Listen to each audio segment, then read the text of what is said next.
کیا باکسنگ جائز ہے؟ کھیل کے طور پر نہیں بلکہ صرف تربیت اور جسمانی صحت کے لیے.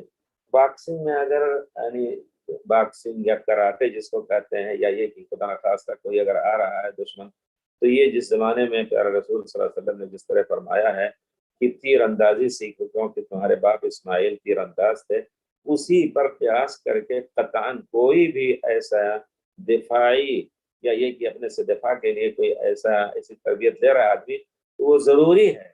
اگر لے سکتا ہے تو لے، کیونکہ اس کے ذریعے ہو سکتا ہے اگر نہ آپ یہ جانتے ہو تو دشمن آپ کو زیر کر سکتا ہے.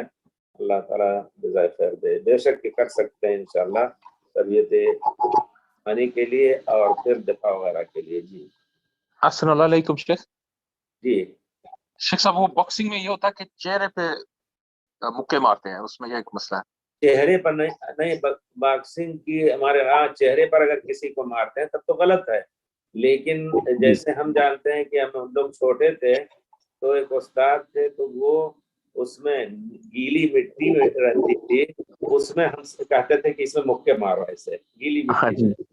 تو اس طرح اگر وہ سیکھ رہے ہیں ہاتھ کو مضبوط کرنے کے لیے تب، یا یہ کہ اس کو سخت جگہ پر بھی مار کر کے مضبوط کرنے کا اگر نقصان نہ ہو تو، لیکن چہرے پر مارنے کا پیارے رسول نے تو بہرحال منع کیا. اس سے ناک بھی ٹوٹ سکتی ہے، آنکھ بھی ٹوٹ سکتی ہے. یہ چیز اس طرح کی باکسنگ صحیح نہیں ہے. اور اسی طرح جو لوگ یہ کھیلتے ہیں کیا کہتے ہیں جو مقابلہ ہوتا ہے اس کا آتا ہے کھیلتے ہیں، کشتی ہوتی ہے، کشتی ہوتی ہے، سب لغو چیز ہے، مسلمانوں کو اس میں داخل نہیں ہونا چاہیے. جزاک اللہ خیر.